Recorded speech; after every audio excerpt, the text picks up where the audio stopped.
Hello, and welcome back to the Not So Expert podcast, where we learned about current and important world issues from the experts of the future.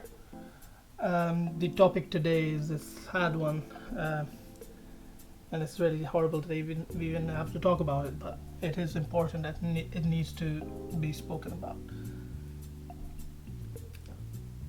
On the podcast today, we have a PhD in law, a graduate of Criminology, and a graduate of social anthropology.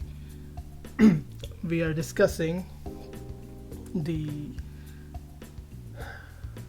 systemic part of systemic racism, the system and the institutionalized racism, and the different institutions that are supposed to serve the entire public, and the ways in which they're failing us, not only failing us, but also stopping substantial change from happening. We will explore some of the more mainstream discussion topics like police education, but we're also looking at the justice system and the correctional system, as well as the general look at capitalism versus socialism, and what would help create that substantial change. But to start off this video, I will say Black Lives Matter. And if you are someone who heard that and thought to yourself, well, that means what are they trying to say? Are they trying to say that my life doesn't matter? Then you need to seriously consider taking a hard look at yourself and just reread that sentence, because it's not invalidating your the worth of your life. It's just creating awareness of the issue that in the eyes of some, Black lives don't matter. This whole movement was brought to life by the 2012 Trayvon Martin murder by George Zimmerman, in a case in which Trayvon Martin, an unarmed innocent black man, was killed, shot in the chest by George Zimmerman, and he was later acquitted of all charges. So you try telling that family all lives matter, and they will tell you that clearly in America, the worth of their son's life, the worth of Trayvon Martin's life was not taken into account when delivering that verdict. And that's what the Black Lives movement is all about. Black Lives Matter movement is all about. It's not saying other lives don't matter. Anyway, there's a lot I can say about that, and I'm honestly struggling to speak my mind, because I do not understand why anybody would oppose the BLM movement by saying all lives matter, or white lives matter, or blue lives matter, or whatever.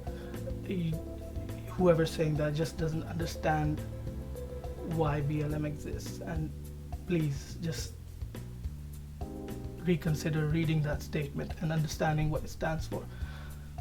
Again, there's a lot I want to say, but let's just get to our podcast. Here we go.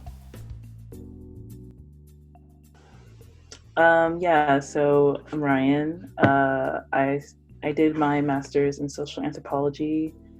I'm currently a research associate at a nonprofit in DC. I live in the DC metro area. That's important. Hi, I'm Philemon. I studied law. I just completed my research, but I specialize in corporate and financial law, and I currently work at Kent Law School as an assistant lecturer. But I think I'll be moving back to Nigeria very soon after the lockdown. Hi everyone, my name is Reece. I'm a graduate of the University of Kent. You have a master's in criminology and a bachelor's in sociology and criminology. So you guys saw the topic, open topics that we'll be discussing. I will start with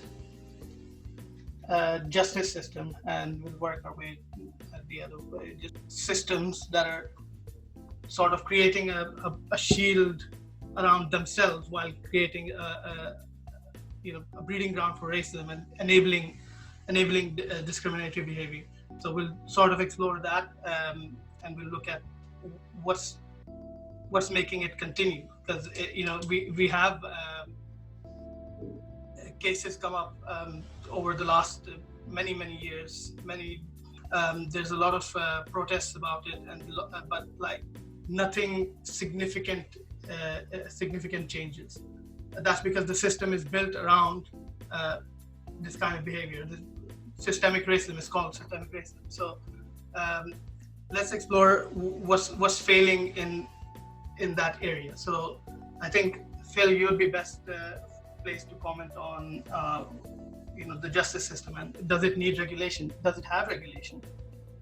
I'm not even going to assume to be an expert, so to speak, on the justice system. So it's a good thing that your blog is titled "Not So Expert." Yeah. Okay, I think that whether the justice system needs to be regulated, I think that the justice system is a system of regulation in and of itself. And so the justice system, I think it's an acknowledgement of the need to guide and regulate human behavior. So I would say that the justice system is a symbol that humans have accepted that some sort of regulation is needed within society. But I suspect the question is whether you are thinking that we have a justice system that administers justice to everyone equally within the society. I think that that is. I think that there is a lot to be said for that the justice system does not necessarily treat everyone equally, and that the justice system, so the goddess of justice, we are told, is blind to whoever, to your identity, but the justice system works in your favor if you have money. It works against you if you are not resourced. In other words, you can't afford an attorney to even represent you in the first place if you need to use the courts. Again, it could also be on race.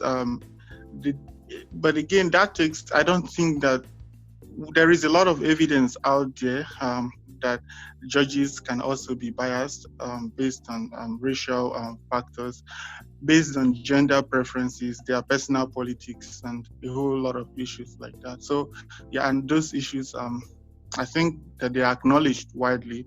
The question is what to do about them. I'll just stop there for now. Well, I think when it comes to what you're saying, trying to regulate the justice system, there are a lot of laws in place to dictate what actions should be taken at what stage in sentencing, but there's also a lot of room for discretion in many parts of the criminal justice system. So there's discretion at the level of the police officer, whether they decide to arrest a person or not for a charge. There's discretion at the level of the prosecution, whether what crime they decide to prosecute. At a level of discretion with the judges when they decide to sentence. So those areas, the system allow for racism to be sort of allowed into the criminal justice system. So I think there's more to it than just more regulation in the criminal justice system, because it's letting people, and those people do have their own biases society-wide. So it'll take more than just reformation of the justice system. It needs to be more of a social fix rather than just a specific department. I mean, I don't know what I could say that doesn't mirror what was already said, but I think that, again, like the system is in place for a reason. And I don't think people would argue against that reason, but again, personal bias comes into question, and how people are raised and how people think and how people act on a daily basis. It contradicts to the fact that we're supposed to think that justice is blind, and that nothing about, let's say, like my personality or where I come from would come into factor if I'm being sentenced in anything or not. So I think that to have reform, you can't just reform the whole system. You have to reform the people within the system and reform them even before they get into the system in the first place. And then the question is about police education. What is being done to educate or to mitigate, educate the police and then mitigate the bias that a person would have going into a public service job or role, where they could then use that bias and work against basically what is the purpose of the government or purpose of the public service. I think Reece, if you can start with that one. Okay, with sort of police education and regulation is what you're asking? Yeah. Okay. I would say that the idea of systemic racism, it is sort of, it's not a well-defined term. There are different ideas about what it means, and it can range on a spectrum from, say, an institute that's populated by racist individuals to more of like a structural design where the racism is in terms of its relationship to power. So we really need to sort of pin down whether it's individuals within the service that are the problem, or whether it's the service itself that's the problem. So when it comes to what the police need to do, is I think they need to really do a little bit of self-reflection about what the police service is for. There's several ways that a police service could operate. The UK police service, the model police service, the one that really set the bar for the modern day police service, tries its best to operate under the sort of policing through consent rather than policing through control. So the American model of criminal justice has a very simplistic view on criminality. It's based on a deterrence model of criminal justice, where they see a criminal as a rational actor, where they make the decision to commit a crime based on sort of a risk-reward calculation. And to police that, what you need to do is you need to make sure that the risk is greater than the reward that they might get from committing a crime. So it means harsher sentences. It means increasing the probability that the criminal would be arrested to face those harsher sentences. And what it means is that it gives this idea that criminality is, well, the idea that we're all capable of crime, that every time we think about doing something, we do this risk-reward calculation in our heads, and the police are there to make sure that the risk is greater than the reward. But you know yourself, you're not sitting there all day, every day, weighing up the pros and cons of committing a crime.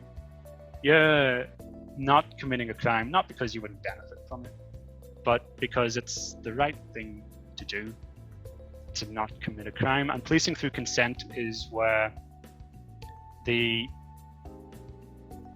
society at large sees the police service as a legitimate as a legitimate organization that are morally aligned with the rest of the public, and they see them as having the right to dictate behavior.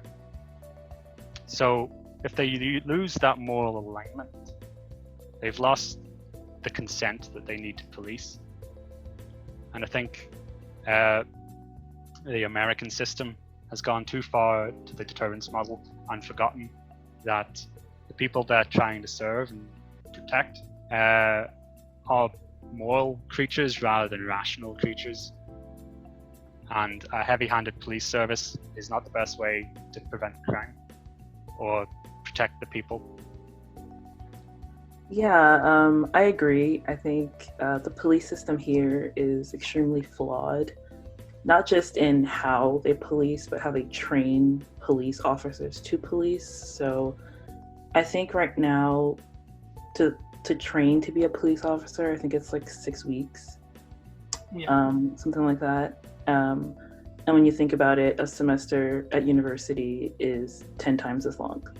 So it doesn't really add up. And what we see a lot here, especially in a lot of vulnerable communities, is that the police are there as kind of a scare tactic. So I grew up afraid of the police.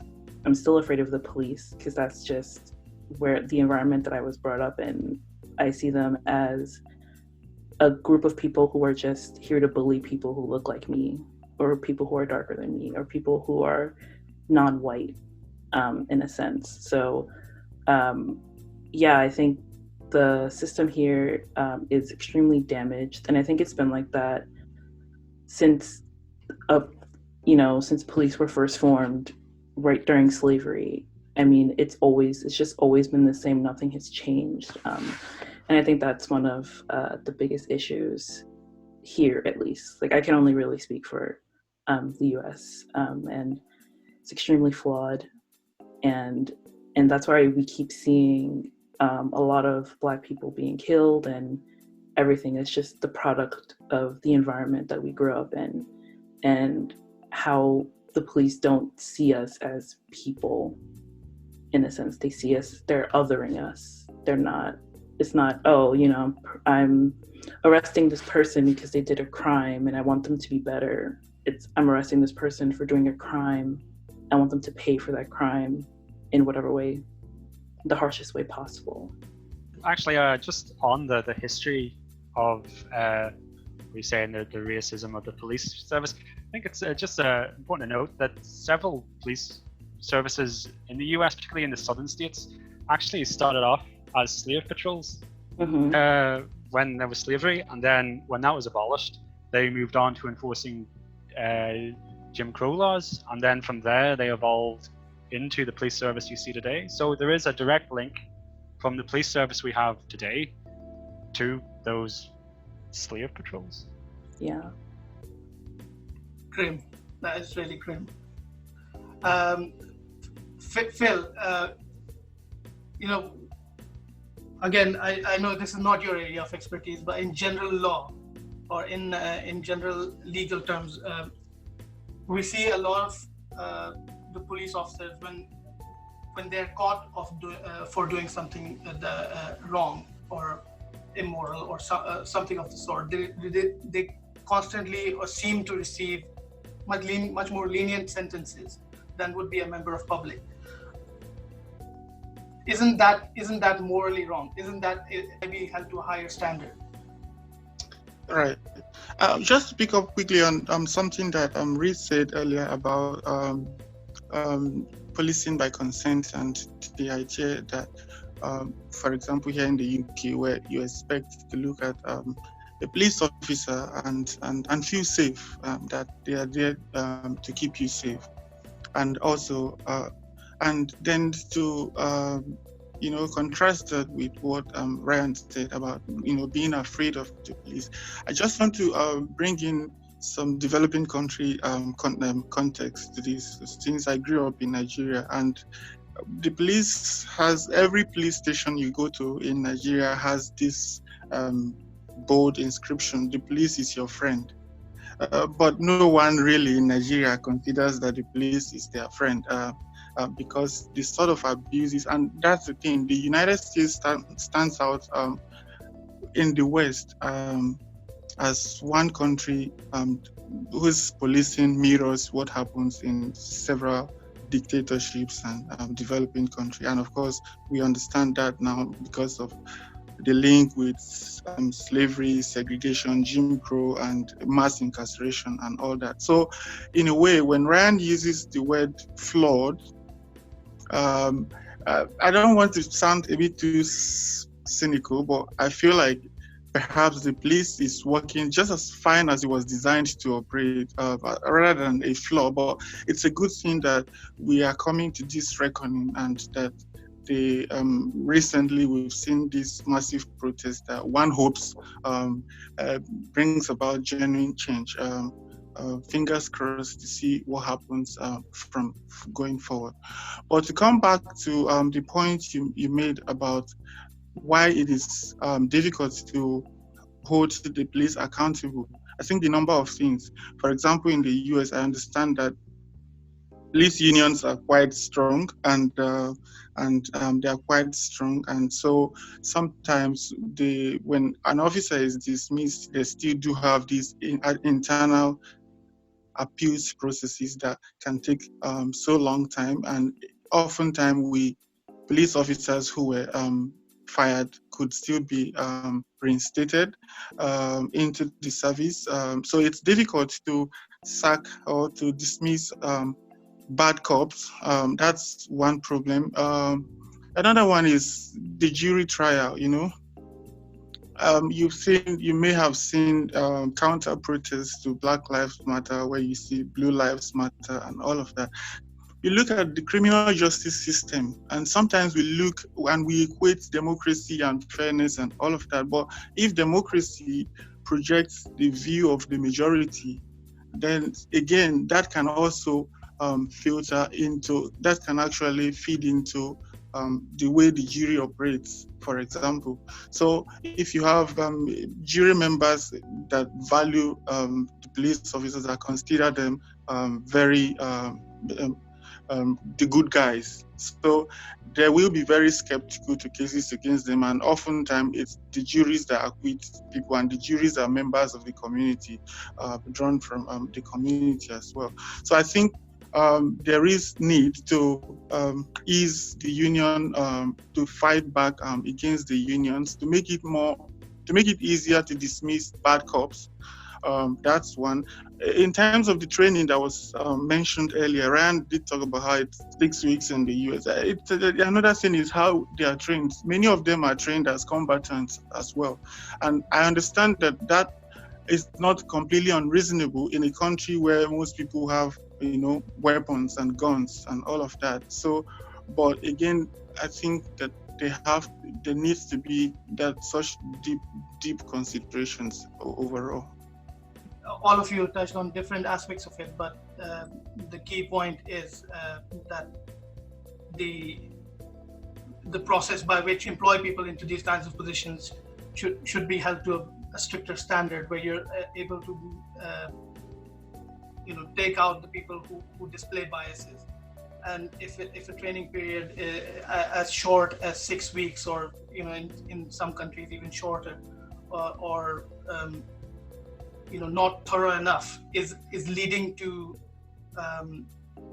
the people with biases being put into positions where they can act on those biases, and that's troubling. So another aspect, the last aspect of the public service system that I want to talk about is the privatizations of what is supposed to be a rehabilitation center, a jail, essentially seen as a way for the government to save money. But is it in the best interest of a private jail to actually rehabilitate people? I would say no. Exactly. I don't know the exact numbers, but at least here in the US, there are two major private companies that own a very large portion of jails and prisons that are not federal prisons. And I think what we see a lot of there is that in order for all of these counties in the US to get money, these prisons are forcing them to keep their occupancy at capacity at all times. So you can have people in jail for months and years awaiting a trial and just sitting there and rotting. But because they're there and they're at capacity, these private companies are making money off of these people just sitting, technically just sitting in limbo, and just sitting there waiting. And that's not in the public interest of anyone, really. It's not in the public interest of the taxpayer, but a lot of people don't really see it like that, or they don't really care because they just think, oh, these are just criminals that are in jail for committing a crime. But a lot of the times it's really not like that. So no, I don't think, I mean, in the US, I mean, it's been happening forever, it feels like, where our prisons are privatized. And people have tried to change it, or, you know, they don't want the prison system to be privatized, but it's just such a big industry now that it just feels unstoppable, no matter what people try to put forward as a solution or anything. If I could add to that, I mean, we mentioned earlier that some police services in America have a link to a racist past, and the privatization of the prison industry actually has as well. So back after the 13th Amendment was put in place abolishing slavery, there were these black codes, these laws that were put in place. Now, none of the laws specifically mention race, but they were all there to, you know, get the black man back to work because he'd suddenly become free. So these laws they include things like a vagrancy law, which made it a crime not to be employed and earning your keep if you could, if you didn't own land. So obviously all the freed black people didn't have any land and they didn't have any job, so it was a criminal act for them not to have a job.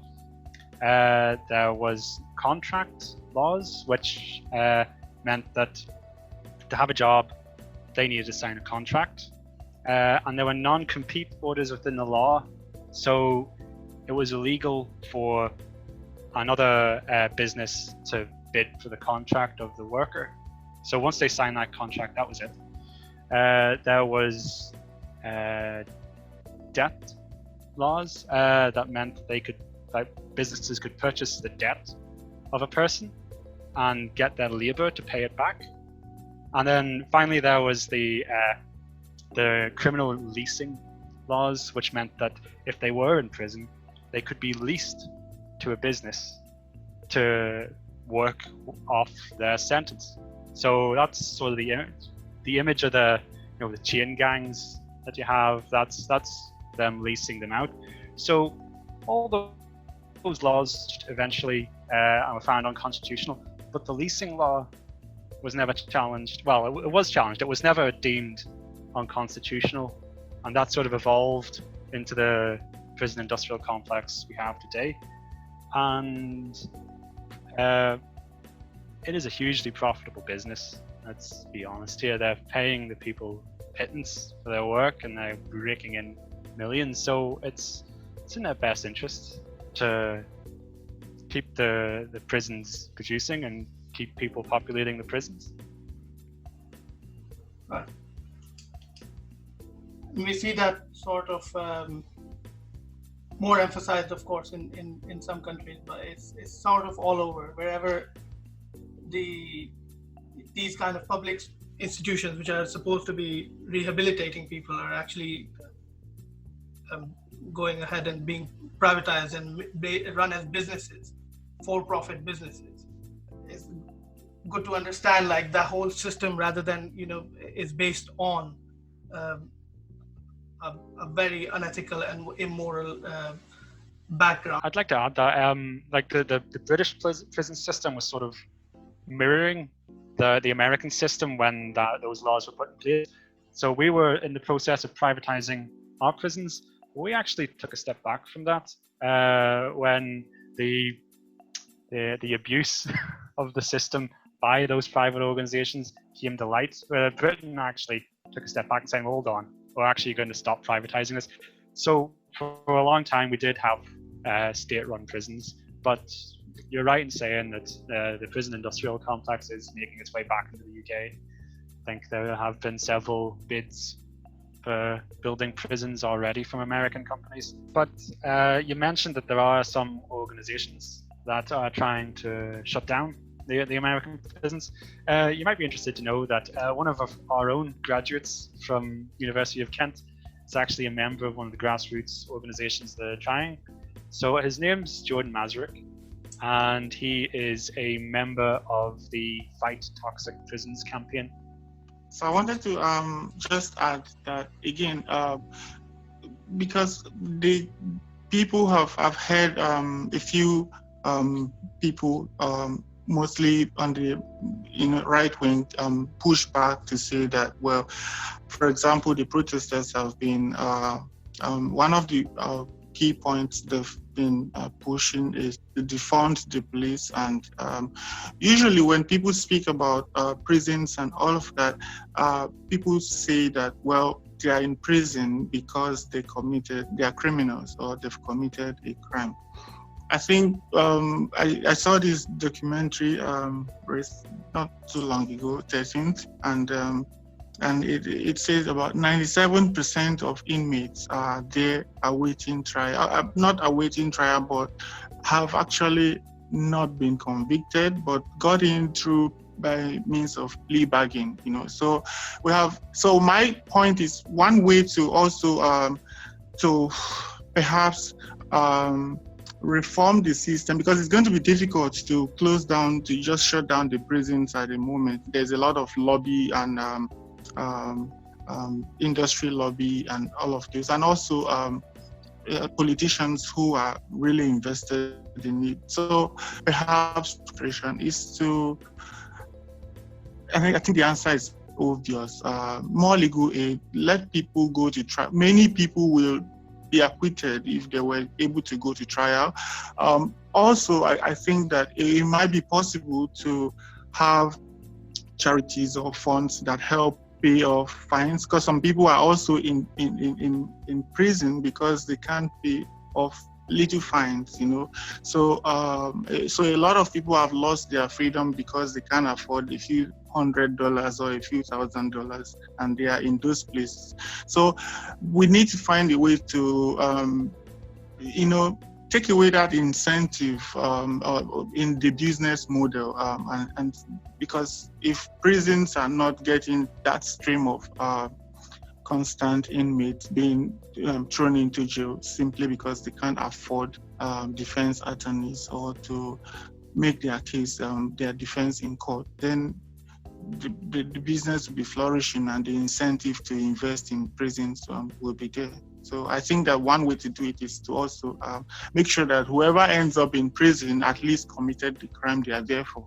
And then we can think about how to treat prisoners, which would be a different case. But I think that would help assuage the concerns of law and order sort of people. Yeah. I think, thank you. That was the larger point that I was building towards, is that some people who are incarcerated are not necessarily, because what we discussed in the justice system and what we discussed about the policing system, are not there for committing for committing the crimes. They're just there because the system found them and formed a bias against them. And now, when they are there, they're introduced into an environment of violence, where then instead of being rehabilitated as the prison system should work towards rehabilitating, they become introduced to more violence, and it is perhaps another factor going into it when one would get out of prison, that it becomes a part of their psychology. So talking more on what is the backbone of all this system and why the system is working against a lot of the people. let's talk about capitalism.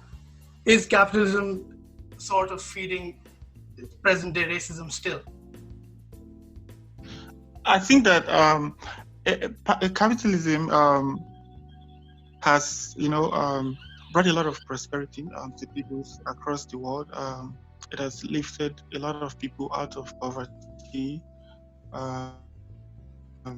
The developing country where I'm coming from, I think that capitalism has generated a lot of wealth, but it has also perpetuated a lot of inequities and inequalities in societies. So, and I think that the question of economic and racial, the rich to get richer and sometimes make the poor poorer, can also easily intersect with race in multicultural societies. And so I would say that in many ways, capitalism has fueled, racism. For example, when you look at the disparities in earnings between men and women on the gender spectrum, and then also between people of different races. Now, so the question therefore is, to what extent is meritocracy, as we've used it over the years within a capitalist society, still meritocracy? And that's one. Because in other sense, racism undermines capitalist ideals. A person who is qualified and competent to work in the sector is discriminated against, not because they can't do the job, but because of their racial identity. So again, that would not necessarily be capitalism perpetuating racism. Rather, it would be racism undermining capitalist ideals.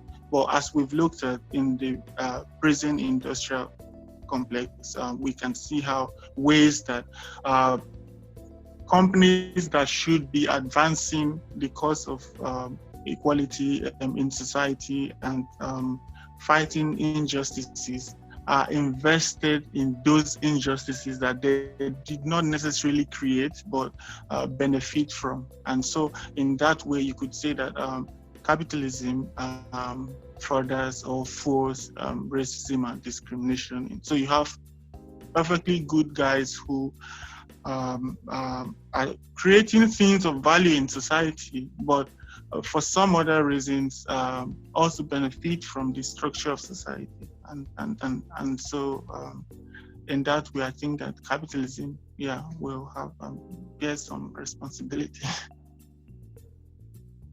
Yeah, I mean, capitalism absolutely fuels racism. It's a system built on inequality. It's a system where there are haves and have-nots. I mean, the American dream is a distinctly capitalist. Like, I think we can all agree that America, as a country, is the most capitalist society in the world, where the acquisition of wealth is seen as success in itself, not doing anything with that wealth. So you have this American dream where supposedly everyone can make it if they work hard. Everyone has equal opportunities, and that's just not the case.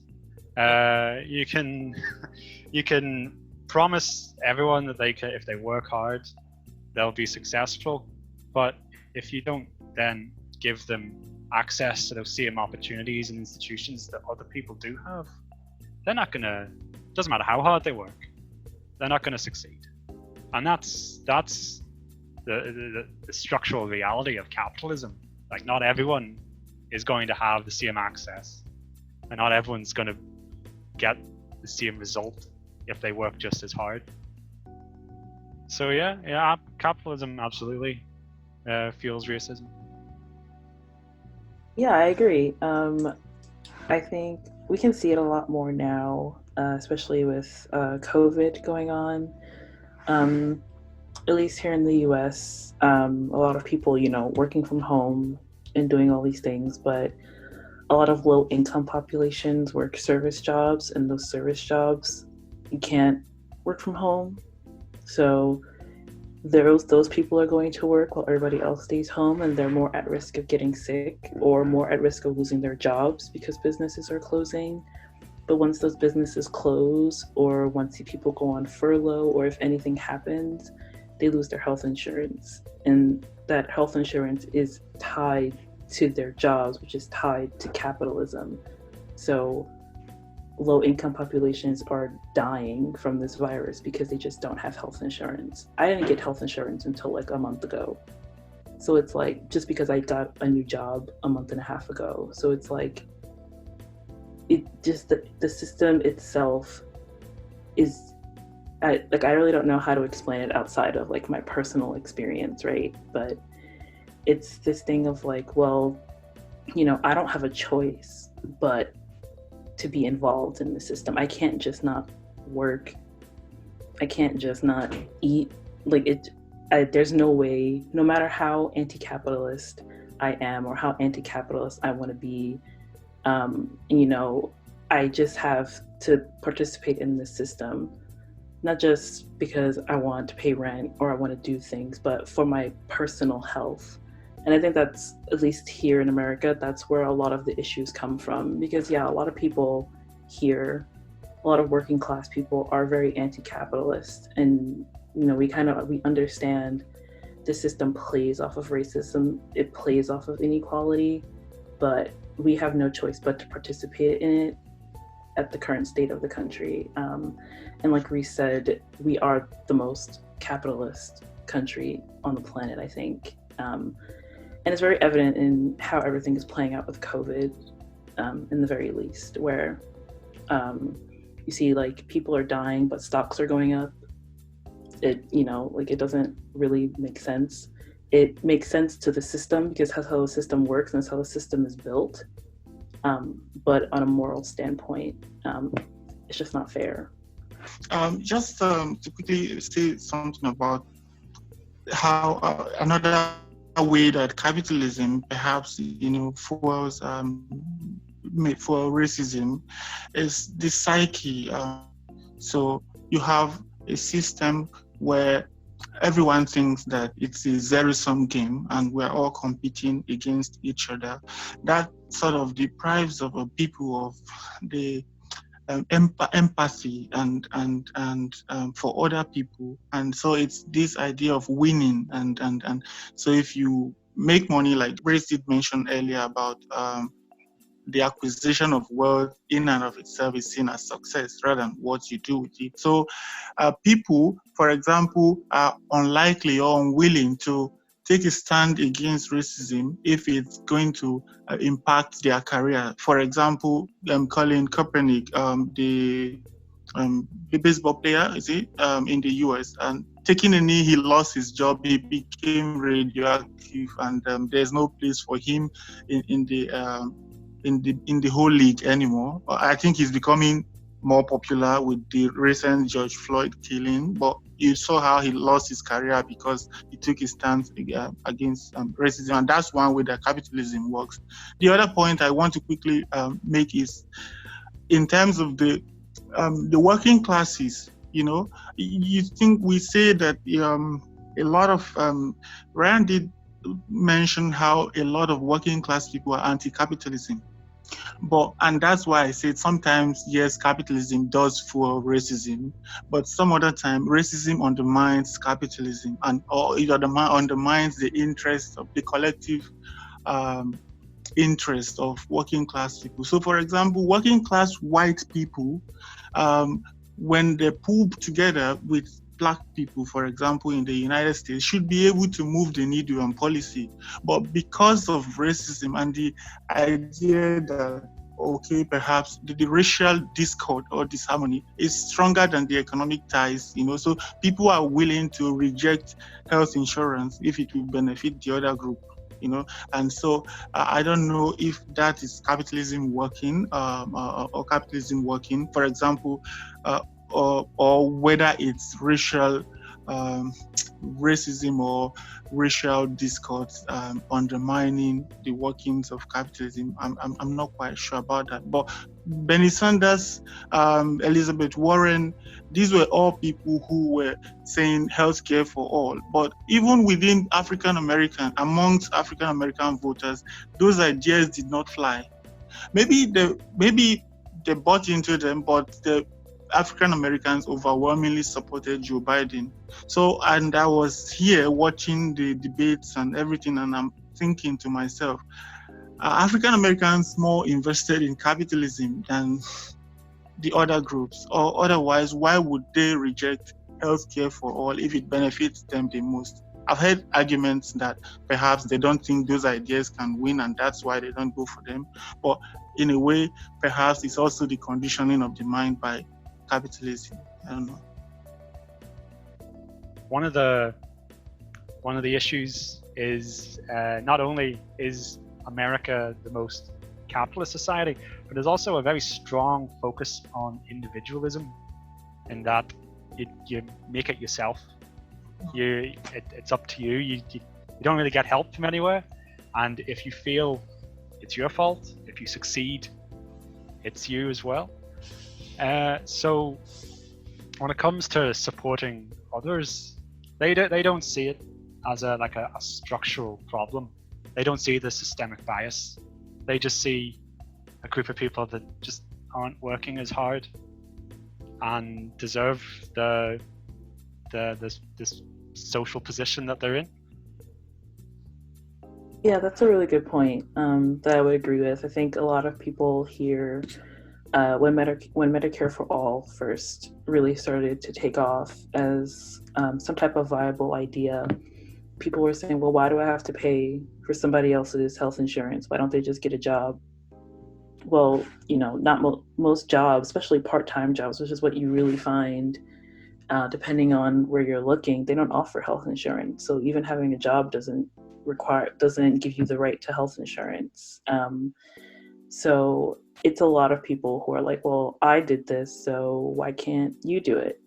And to kind of go back to the point you made about African Americans supporting Joe Biden, I mean, from what I can see personally, a lot of people view Joe Biden as this person from an Obama era where everything was just so perfect and neat and tidy and nobody really did anything, and we can just kind of go back to those types of days. But what a lot of Black voters I don't know. I don't want to speak for all Black voters as a Black voter myself, but I think some people are starting to see, maybe Joe Biden isn't the only option we have. It's too late for that now at this point, but it's this thing of where, like, I think a lot of Black Americans are kind of looking back to 8 years of Obama and kind of what we thought Black people could accomplish, what we did accomplish, and within 3 years it's just been in the gutter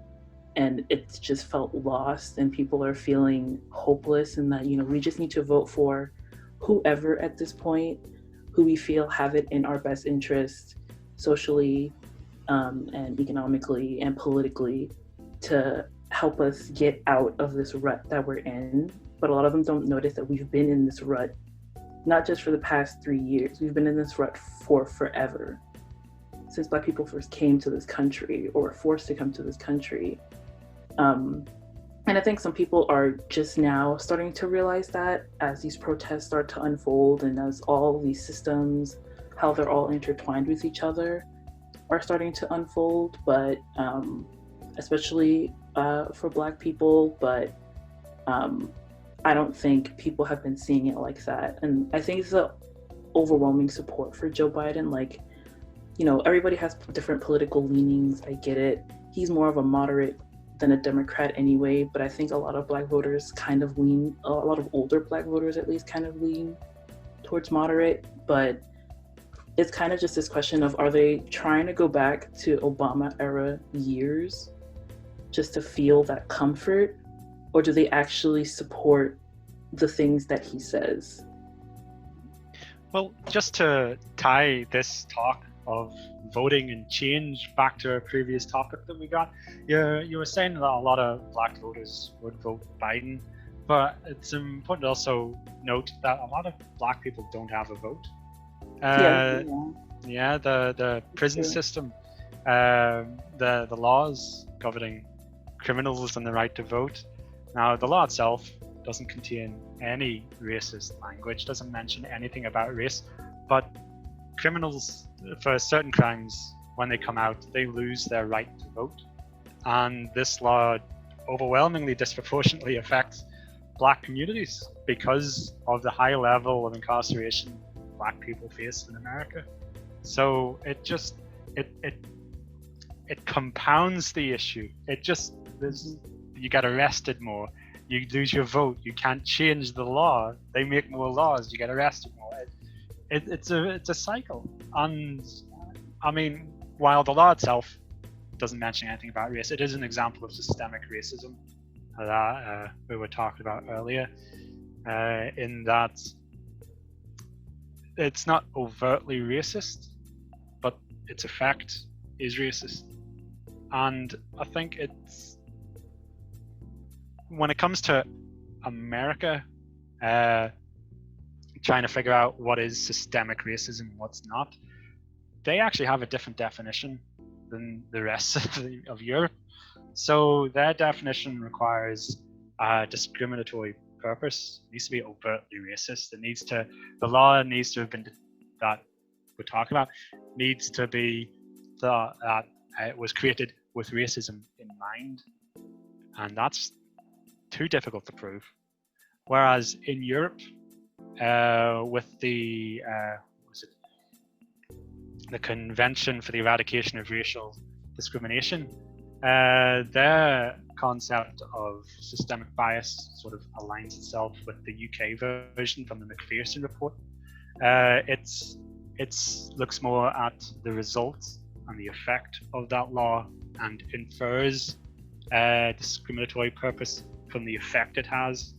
So if we were to use stop and search as an example, stop and search law itself doesn't say anything about race in its wording, but it disproportionately affects young black males when they're stopped. So in Europe, that would be cause to review the law because it's systemically racist, whereas in America it's not. So America actually ratified that convention as well, but America has a long history of ignoring its international obligations. Like every other country that signed that convention and ratified it, it immediately goes into law. Like they don't need to pass, their government doesn't need to meet, they don't need to pass any of the laws. As soon as they sign it, that's it. In America, they have added their own reservations, and they signed it, they ratified it, but it actually needs congressional laws to be passed before it actually is implemented. So yeah, well, the rest of the world looks on and sees systemic racism in the American institutions. America does not. Yeah, I think there's a lot to be said about the world institutions and how they're supposed to ideally enact these kind of changes around the world, but how they themselves are captives of capitalism again, this time by countries who are funding them, and some countries who are able to get away with like threats of defunding these kind of organizations, where they then implement laws or in favor of them, or disinclude themselves from a certain aspect of the law to being enacted in their country. And there needs to be some sort of, it's easy to say, but there needs to be some sort of global effort for us to review ourselves and think of, get out of the individualistic mindset, because the individualistic mindset is setting us into the boundaries of us versus them. And we need to be a collective human species, and we need to view ourselves as a collective human species. Again, easier said than done. but I think that's the key moral thing that people need to change within themselves. So there needs to be a review of what is legal and what is right, and there needs to be a moral system assigned as a human race to think about what is right and what is legal, and where's the boundary and what needs to change. And that's, again, easier said than done, but that's something to think about. Socialist policies, I think we've touched on it a little bit, but socialist policies like free healthcare and free education, what role do you think they would play in enabling a global mindset and then even fighting against racism? I think it would definitely help. I mean, we see here in the States that, I mean, average debt for a college student is about $30,000. Yeah. Just to get a degree that's now, like, you need it now. Before it was like, oh, you might need a college degree, at least a bachelor's, but now it's required. So I mean, I'm not expecting college to be completely free, but to at least have some sort of system in place where it doesn't cost me 20 grand a semester to go to school, or for books to be $500, and I need those books to learn and to do things in class and things like that. Like, as of right now, there are very few states in America where some things are more accessible than others, but there are always terms and conditions attached to those things. So, like, in New York City, for example, community colleges, which are 2-year colleges, are free. Some 4 years are free, but there's an attachment that's for some of them that are like, you need to work and live in New York City for X amount of years for you not to pay. And New York City is extremely expensive, and not everybody can afford to live in the city. So it's like all of these little terms and conditions that come attached with so-called socialist policies in the US. So I think it would help a lot. Health, for one, free healthcare would help everybody. Your healthcare shouldn't be attached to your employment.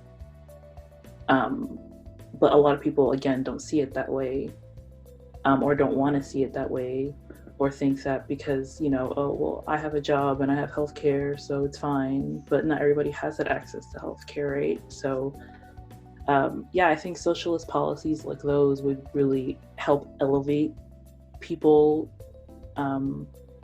who just don't have the opportunity to get certain things, if that makes sense. Yeah.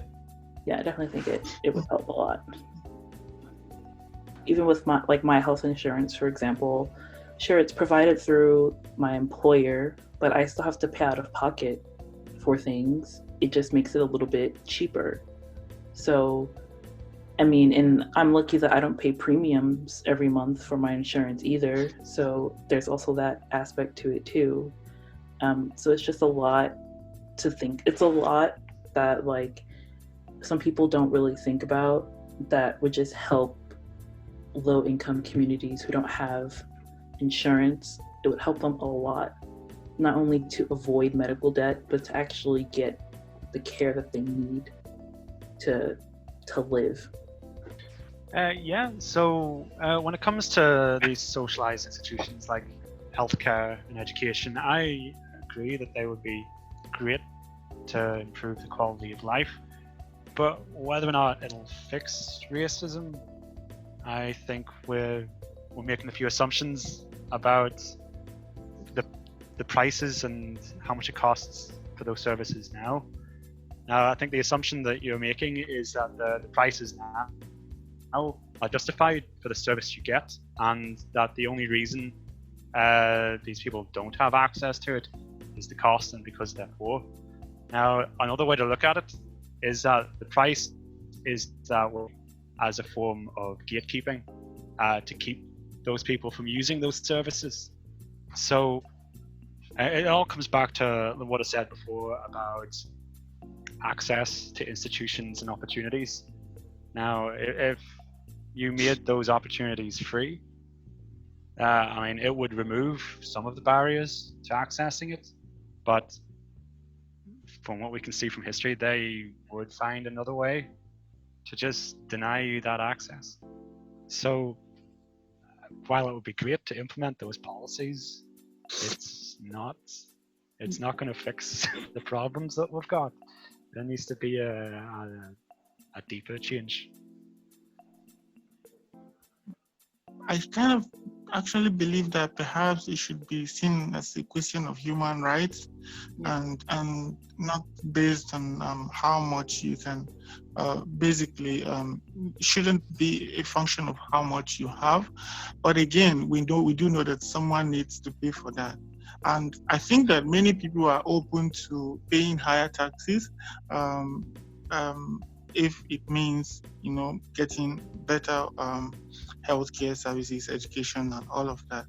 But one thing that there is a lot of studies showing that less diverse countries, homogeneous countries, tend to have a more generous welfare state.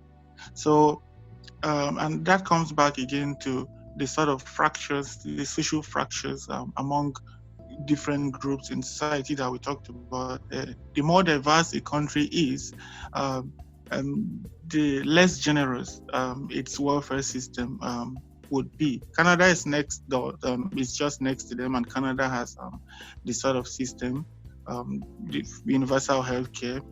The UK has, the policymakers have access to this data and information. So it's not that they don't know it, but I think that that's something you get from heterogeneous societies where especially there is racism is or racial tensions are still rife. In terms of whether education should be free, I think that there should be more investment at the very minimum, more investment in public schools.